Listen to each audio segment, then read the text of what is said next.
Welcome back to the Deep Dive. Today, we're digging into something maybe deceptively simple. It's a specific list of business English words. Right, sourced from foundations of global business English. Exactly. And our mission here isn't just, learn more words. It's about understanding how these words are kind of a shortcut. A shortcut to what, though? To being genuinely effective, well-informed. Basically, succeeding in the whole global business world. These aren't just vocabulary lists. Think of them more as essential tools.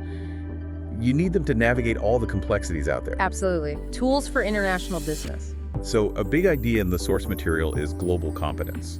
And it's not just about speaking English, right? It's more nuanced. Oh, much more. It's about clear communication, handling cultural differences, making sure everyone's truly on the same page across borders. Okay, let's unpack this then. Why these specific words from the foundations? What makes them so critical for that competence? Well, what's really fascinating is they act like anchors. Linguistic anchors, you could say. Anchors? How so? For core concepts and actions, things that are just absolutely vital for, well, clear global communication. They help you understand different perspectives, crucially. And express yourself clearly. Exactly, convey precise meaning. I mean, think about it in these high-stakes global deals.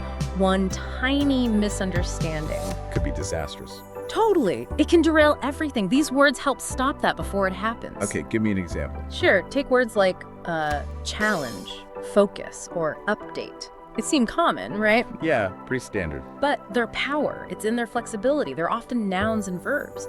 So think about saying you face a challenge versus actively challenging an assumption. Okay. Different meanings, different impact. Big difference, especially in a cross-cultural meeting. It shows you get the nuance, you're adaptable, you're thinking strategically, not just reacting. Right. It shows a deeper level of engagement with the task or situation. Precisely. That kind of linguistic skill can honestly shift the whole dynamic in a negotiation or when you're solving problems together. That's a really good point about the double nature of those words. It implies a deeper level of thinking. But okay, beyond nuance, the source also points to words for like strategy and getting things done. Yeah, the execution piece. Right. Stuff like opportunity, potential, insight, milestone, and then action words like execute, launch. How do those fit together? Is it a system? It really is, yeah. They form a kind of cycle for business operations. Opportunity, potential, those are for spotting where to put your energy, right? Painting that vision. Seeing the possibility. Exactly. Then insight, that helps you cut through all the noise, get to the core of things. Milestone is crucial for tracking progress, celebrating wins. Especially important for keeping big spread out teams motivated. Absolutely. Motivation, accountability. Then you bring in execute, launch. Now you're not just talking about the business operation. They're making it happen. You're shaping it, driving it forward, ensuring it gets done. It's the bridge from idea to reality. Okay, so we understand their power, their purpose. How does consciously using these specific words actually help someone, day to day? What's the practical application for our listeners? Right. This is where it gets really tangible for your career. Mastering this vocabulary.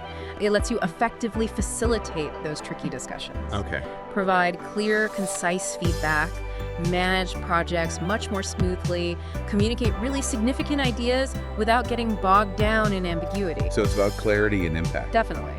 And using these words doesn't just make you sound smarter, it actually demonstrates your expertise. It shows you know what you're talking about. Which can help you expand your influence. For sure. Expand influence, ultimately grow your business or your role within it. It gives you a distinct advantage in how people perceive you globally. It builds trust, credibility. Through that crystal clear communication, yes. So, wrapping this up, what does it all mean? It sounds like these aren't just random useful words. They're more like a strategic system. That's a great way to put it, a system. Providing that critical insight, the overview you need for effective management, especially across cultures. Precisely. And maybe a final thought for you to consider. For your next international interaction, could be a negotiation, a project meeting, whatever. Yeah. Think about this. How could consciously weaving these specific words into how you communicate actually transform your ability, not just to design and execute tasks, But also to build that deeper trust, that rapport with people from different backgrounds? It's about giving yourself a real, tangible advantage, moving beyond just talking. actually speaking the language of global success. Exactly that. It's a subtle shift, but a powerful one.